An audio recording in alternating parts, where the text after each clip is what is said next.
Hi, everybody. I'm Angela. I'm Lindsay. And we are the Wives That Watch.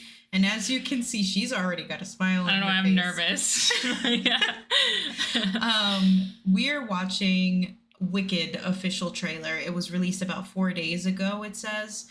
Do you want to give backstory onto why we're reacting to this specifically? I had a hyperfixation in middle school that turned into my personality for like 10 years.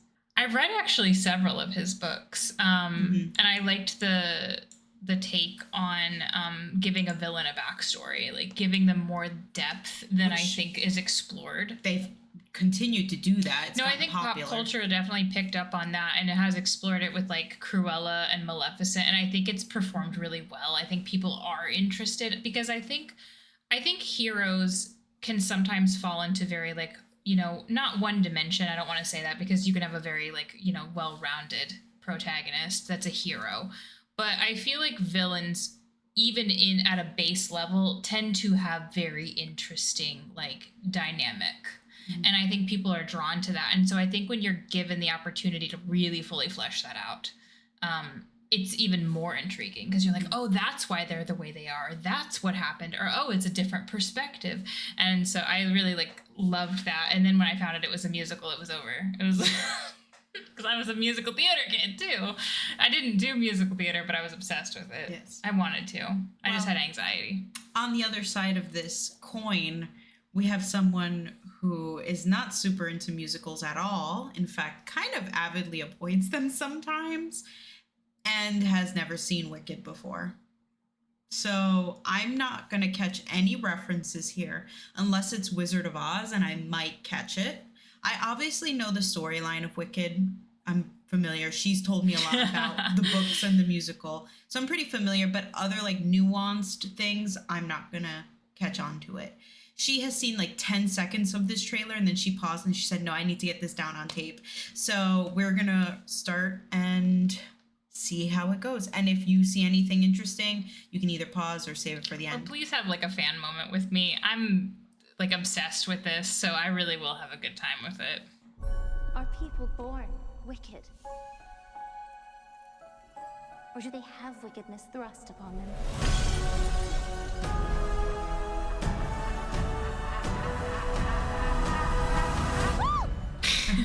You're green.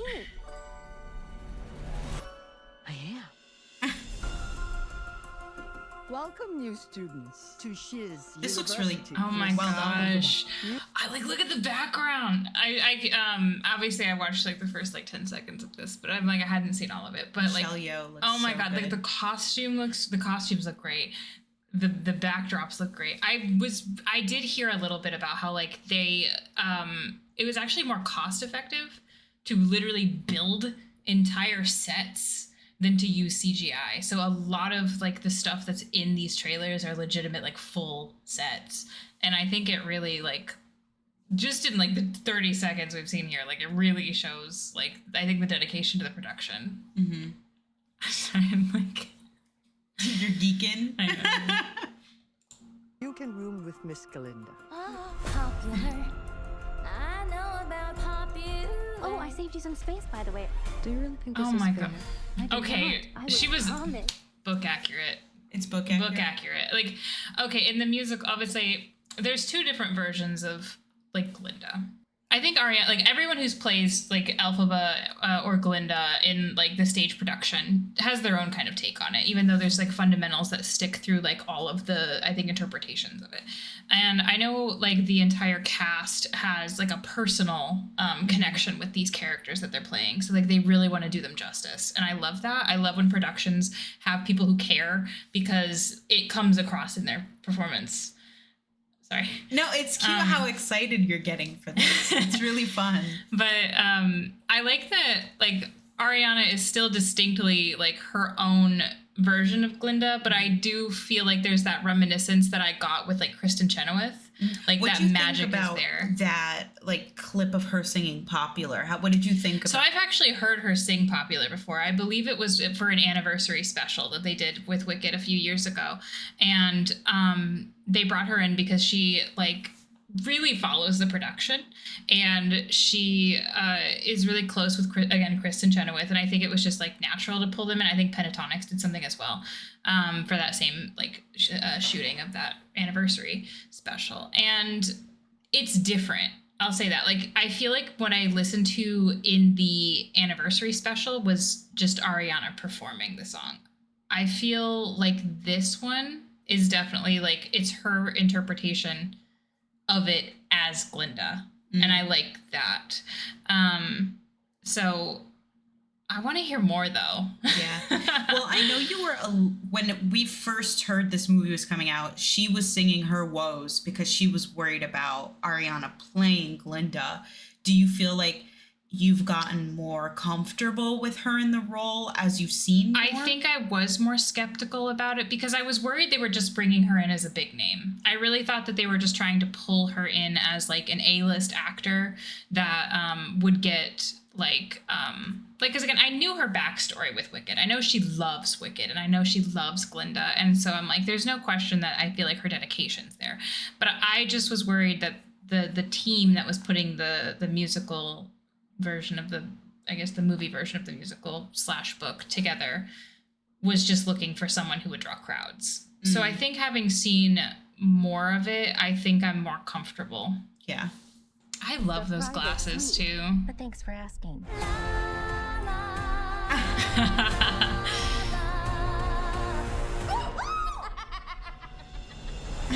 Please, everyone take your seats. Oh my god, they did. Sorry. A real sorcerer who possesses true magic has become all... Do you need to have a moment, or? Girl, this is going to be a 40-minute video if we give me a moment for every second. But like, oh my god, Dr. Dilliman looks fantastic. Obviously CGI'd, I think. Yeah. I mean, I think you told me you saw like a little hint of him and you were like, oh my god, he looks so good. And so no, I saw like 0.2 seconds and my brain was like, yeah. because like, so there's animals, capital A, and they all talk, and there's lowercase animal, which is just normal, like what we know to be animals. And so I was like wondering how they were going to portray the capital A animals, because in the musical, it's obviously an actor wearing a goat suit. I didn't think they were gonna like full send it with like a CGI goat in like a little like professor's outfit. That's so funny. And he's got glasses. all too rare. Absolutely remarkable. Oh my god, Michelle Yeoh. Hold on, sorry, I got another rant. I'm telling you, it's good. They're gonna get so annoyed with me. I also love that Anthony Bridgerton somehow made the cut as Fiyero. Is that him right there? Yeah. Okay, because I don't watch Bridgerton either. So. But I always say this, like, so I know that Jeff Goldblum is playing the wizard, and I know that Michelle Yeoh is playing Madame Morrible, and I'm just like, two of the most horrible people in at least the Wicked series, and I'm just like, it's just hard to hate them. It's hard to hate them, but I know they're gonna do such a good job because I'm just like, Jeff Goldblum is phenomenal, Michelle Yeoh is phenomenal, everybody in this cast is phenomenal. But I'm like, you really picked these two like great actors that literally nobody could hate to play the most despicable people. Traitorous. How did you do it? I don't know. I've never known. You. Come with me. Of course. Not you. Oh. Please. Oh, she got so jealous of that. You're the one the wizard has been waiting for. Glinda. Ew. I know. It's my Oh grand. my god, Oh, I this didn't know guy. he was in it. But I don't hate anyone that much. Hey. You should join us tonight. And don't tell me you have nothing to wear. Because you could wear this. This scene, I know you don't know, but this scene was so mean in both the book and in the musical because it really was like, Glinda, like, was so awful to to Elphaba. So terrible. And I don't think a lot of people, like, unless they are fans of like Wicked, either the book or the musical or both, really understand like how freaking awful Galinda is. Because then, like, she's not just like Glinda. She drops the A at some point. I don't want to give away spoilers, but yeah, don't. Yeah, I'm not gonna do that. But I think it'll be funny, like people going in with just maybe the Wizard of Oz expectation that like Glinda really is like a good witch and she's super kind and like that's the backstory we know, and she's just really freaking awful to everybody, and she's really terrible to Elphaba. And yet you ship them? Oh yeah, well I mean, listen. To be fair, this is the Devil Wears Prada shipper over here, so. But there is actual subtext, and I believe it was confirmed to be a thing by Gregory Maguire. So some people like the enemies to lovers thing, like you. Well, I do like enemies to lovers, but Gelfie is such a strong ship. And it's they were roommates, you know? I wonder, like you've told me before, I wonder how Ariana's gonna translate that. Well, like I said, I think nothing is really canon. I don't want to say it because I'm like, there was some confirmation, and I think obviously if you read the books, I think it does a little bit more hinting at it as a canon event. But I think if I'm being completely transparent, I think it is completely subtext. But I think it's inferred. I do think it's there, and I have seen the Wicked the musical marketing team really lean into it. And I think a lot of the people who end up playing in the show also kind of lean into it a little bit. But obviously, like, there's a love triangle that takes place, and I think that still being the canon event is like, you know, we know Fiyero is going to be this love interest for both Elphaba and Glinda.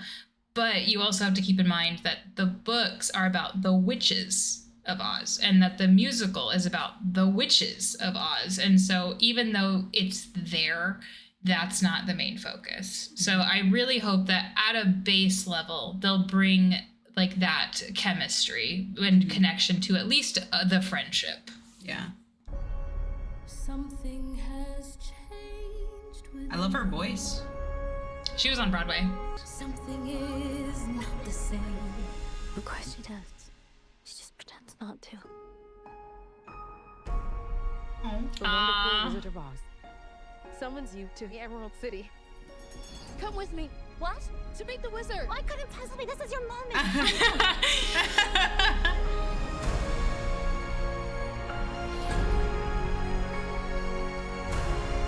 Oh, there I am. Oh my god, they kept it! Terrible.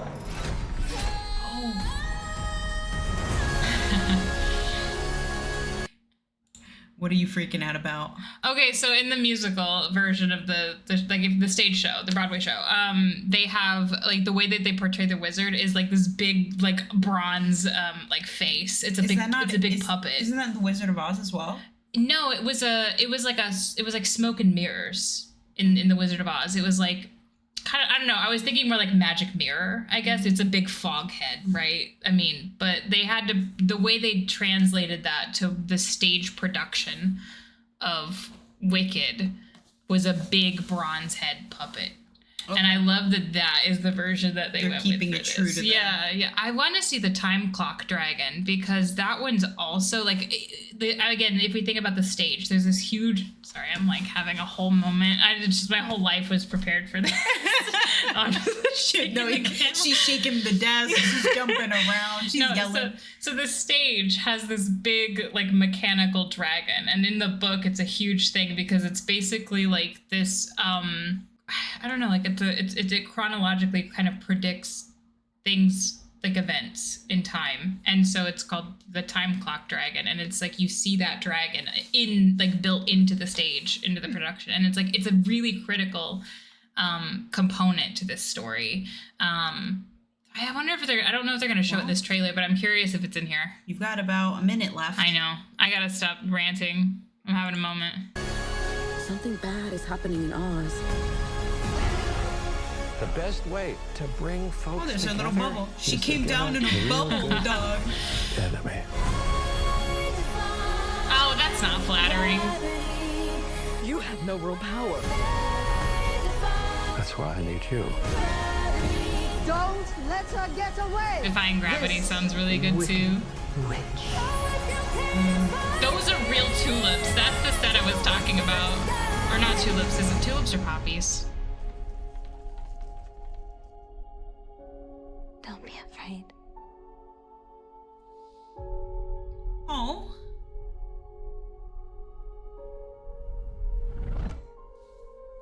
I'm not afraid. It's the wizard who should be afraid of me.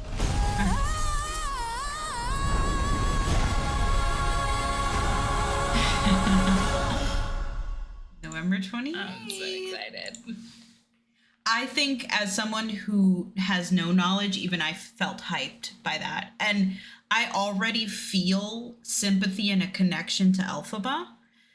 And so I think I'm going to come out of that movie like really cheering on this character. And I don't know, I felt super excited when she was like, the wizard should be afraid of me. And then she jumps out of that damn window. I'm like, hell yeah. I think you would like, I really need to take you to see Wicked on Broadway, I think. I want to go see it again. I saw it in Chicago when I was like 13, something like that. And I've told you a few times, but I do want to state here that I love that there's a Black actress portraying Elphaba. I feel like that connection where you're judged by the color of your skin, that sort of connection, I think is beautiful. And I really like that a Black actress is getting the chance to play Elphaba here, that they chose someone that can maybe connect with her in that way. Because is Elphaba treated poorly because of her skin color in the musical? Well, yeah, in the book, because like it's interesting because I would like to say like there's a lot of diversity like in the world of Oz, and there is racism still.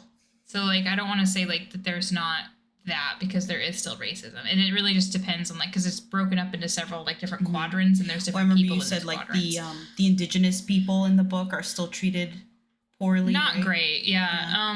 And there, so but like for some reason like having green skin was like the biggest atrocity, like because it just made you like a spectacle, and like her father treated her poorly because of it, like. Most of the people in Munchkinland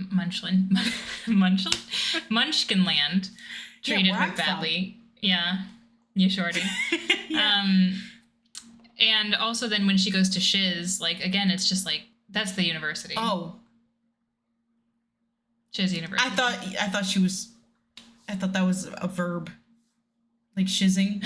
I didn't know what was happening When she goes to Shiz University. Got it.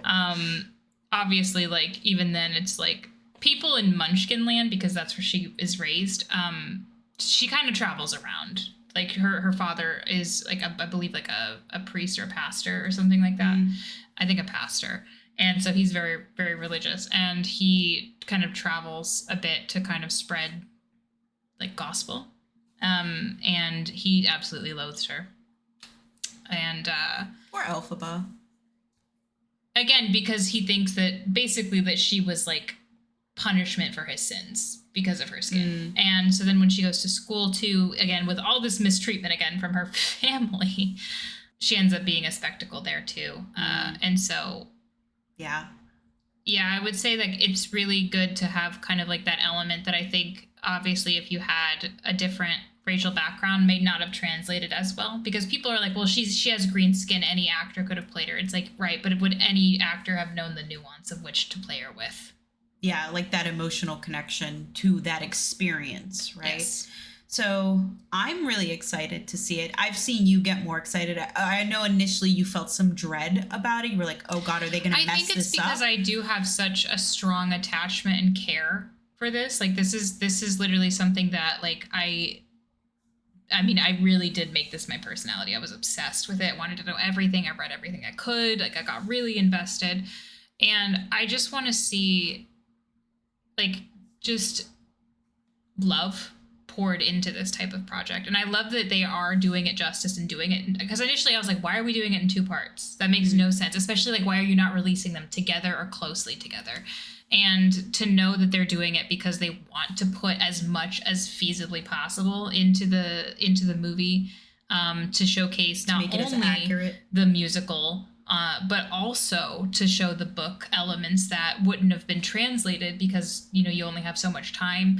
I feel like shows the love that is going into the project and the attention to detail, and that they're really trying to like make this probably the best musical adaptation that has existed. Hi, Benny. Hi, Benny.